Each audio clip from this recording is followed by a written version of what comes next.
What is going on, everybody, and welcome back to another video from Byerly Studios. Now, this is video number 2 in this Zombie Outbreak 3D Tumbler series.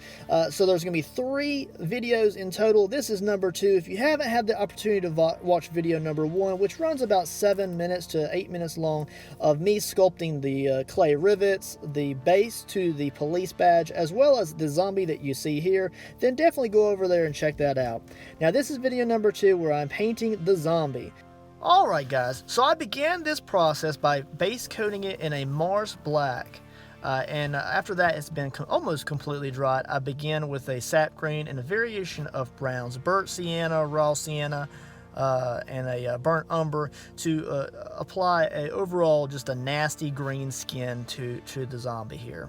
Of course, you can come in with a more of a humanistic skin tone if you wanted to, but I decided to make it green. Now, just remember that this is the second version of this. And I say that because the customer who ordered this version after I had posted on TikTok Live just wanted some slight variations in the finished design. I believe that they still turned out cool. Don't feel like you're missing anything from the very first original that I had produced of this tumbler. It's very similar in almost all aspects. So I base coated the whites of the eyes with a titanium white and a little bit of yellow ochre there just for tone. And now I'm just going to continuously bring up the sap green and the browns for shadow and shade along the skin of the face. I will bring in some yellow ochre around the cartilage of the nose. And then I'm going to continue the overall skin tones down and across the knuckle, the thumb knuckle, as well as the rest of the fingers until I work my way all the way down to the severed finger.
Now I'm going to bring in some more titanium white and yellow ochre just to give another layer over that Mars black base on the whites of the eyes.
So a lot of this is dry brushing over the striations that I had applied during the sculpting process. That way it just shows a lot of recesses in the wrinkles and the lines of the fingers. Adding more yellow ochre, I think, just brings up those brightness of those knuckles a little bit. That way it kind of draws the eye in a way that if you had left that off, it'd just be all the same shades of greens and browns. And I think the yellow ochre just adds a little extra oomph to it. Continuing that skin color all the way down and around the severed finger. And I base coat the inside of the flesh tone and the bone in a titanium white, and then I go over the bone with a yellow ochre, which I'll come in with the next layers later. I began the fingers in the same colors, titanium white and yellow ochre. I made more yellow ochre on the tips of the fingernails, and then I came in with a wash around the cuticle of the fingernail. And I gave a little bit of a more of a titanium white and a sap green highlight to the skin around the cuticle. And I made sure that was a little bit of a dry brush there. We're going to do the same thing for the second finger.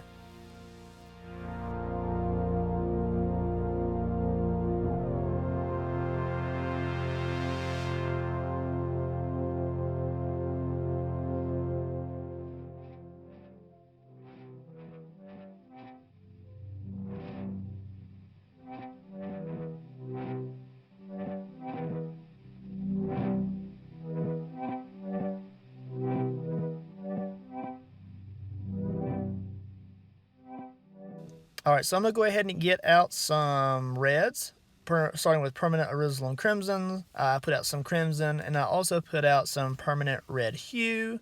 All Winsor & Newton paints. Winsor & Newton is the best, I think. That's my opinion. If I ever were to be sponsored by a company, it would probably be either Folkar or Winsor & Newton, just so you know. So I'm using a yellow ochre and titanium white, a little bit of brown in there just to give some flesh tone to around where the eye is torn there. And then I'm going to begin from dark to bright along those cut lines until I get the overall bloodied meat effect that I want. So everybody has their own way they like to paint blood, but I do like the darker colors because that's where I think that things would be more congealed or set up. And then the bright red would be more of a liquid blood. So you just use those higher toned reds just to highlight where you need a bloodier or a wetter look. Going over the nose again in the yellow ochres and the brown and the titanium whites. And then that way I can come in here in a moment and add the blood to the cartilage.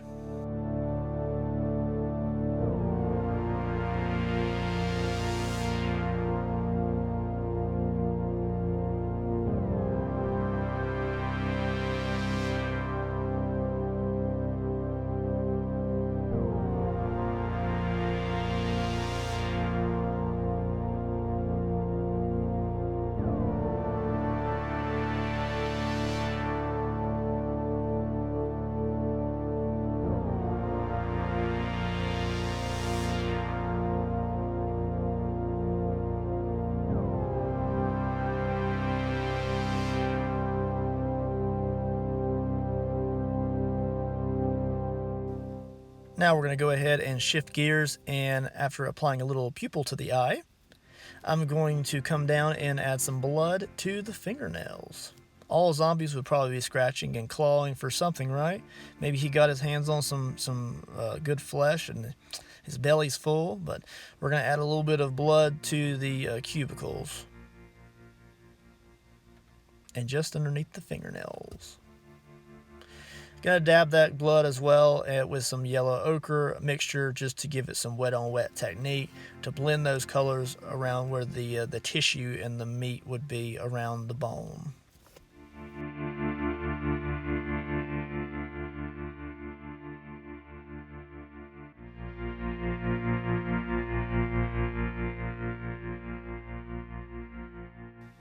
Then we're just going to go ahead and jump into creating the eye. I've done this before, this very similar technique for my decapitated vampire head. If you have an opportunity to check that out, definitely do. It's a pretty cool build. It also has a sculpting and a painting video separate, so it's a little series there. The customer that I had spoke to about this wanted the eye to glow, so I am using a combination of neons and glows to get that overall effect. It is not much paint area here, so it's very hard to get the glow that I wanted, and I do a few layers later on down the road until I get the desired effect. It definitely glows under the UV light, but I want it to glow on its own volition after the lights are turned off as well.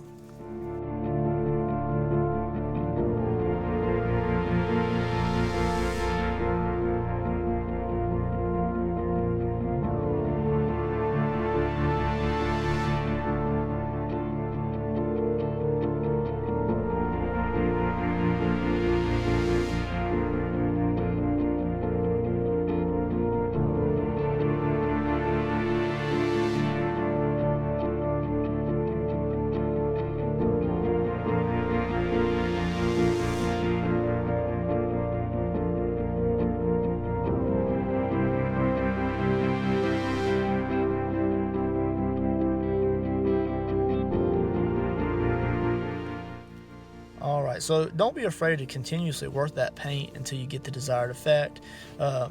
If you don't like it, just leave it, let it dry, and then come back and try again. Paint it all black and start over from scratch. I'm going to use some yellow hue as well as some crimson in a very watered down mixture to start applying just a red eye effect to the underneath of the eyelids and in the tear duct. I'll slowly bring in titanium white until I get that desired effect, and I'll even run that along the inside of the eyelid to give it more of a pink flesh tone. And that's near the end of the painting portion of the zombie itself. The rest in video number 3 will be me painting the actual outside of the tumbler, the rivets, all the blood effects and things like that. So definitely come back for video number 3 in the series. If you haven't checked out video number 1 where I'm sculpting this bad boy, definitely check that out. There's the glow effect under the UV light of the eye. I think that looks pretty bad, if I do say so myself. I may be a little bit biased.